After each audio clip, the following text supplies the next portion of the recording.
북한 김정은 총비서가 6월 8일부터 10일까지 노동당 중앙위원회 제8기 제5차 전원회의 확대회의를 가진 후 자위권은 국권 수호의 문제라며 강대강 정면 승부 원칙을 발표했습니다. 전문가들은 핵에 대한 직접적인 언급은 없었지만 국방력 강화의 목표를 앞당긴다는 등 핵실험에 대한 암시를 한 것으로 보고 있습니다. 북한의 사실상 협박에 가까운 발표에 한미 양국은 긴밀한 군사 대비 태세를 드러내는 것으로 경고하고 있습니다. 미국은 일본에 있는 해군 제7함대 소속 항공모함과 상륙함을 보내 힘을 과시했고 6월 초 미 본토에서 괌으로 파견된 B-1B 랜서 폭격기를 10일 이상 주둔시키면서 암묵적인 경고를 하고 있습니다.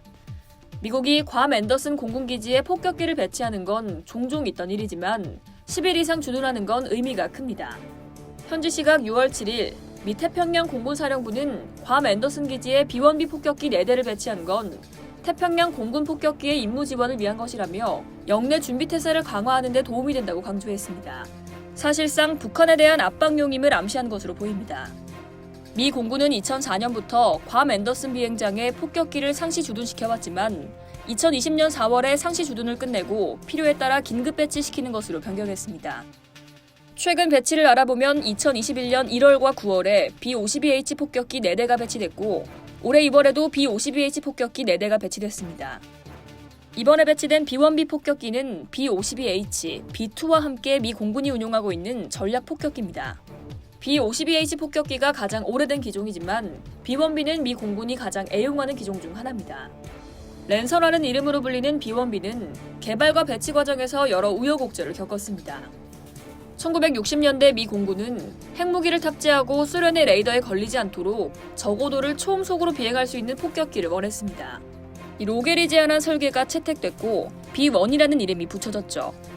B-1은 1974년 12월 23일에 첫 비행에 성공했는데 탄도미사일을 사용한 전략 타격이 선호되면서 효용성에 대한 의문이 제기되기 시작했습니다.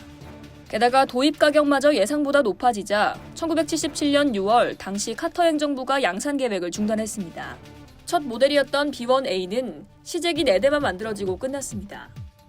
역사 속으로 사라질 뻔했던 B-1은 1981년 강력한 미국 재건을 내걸고 집권한 레이건 행정부에 의해 B-52 폭격기 교체를 위해 다시 살아났고 일부 개량을 통해 만들어진 게 B-1B입니다.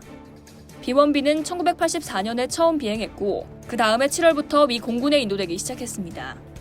원래 250대를 생산하려 했지만 1980년대 말 동서긴장이 급격하게 해소되면서 100대만 생산됐습니다.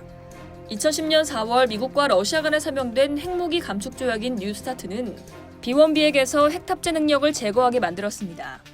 현재 B-1B가 운용할 수 있는 무기는 GPS 유도폭탄과 AGM-128 제즘 같은 유도 무기가 있고 개발 중인 극초음속 무기 AGM-183 ARRW도 장착할 예정입니다.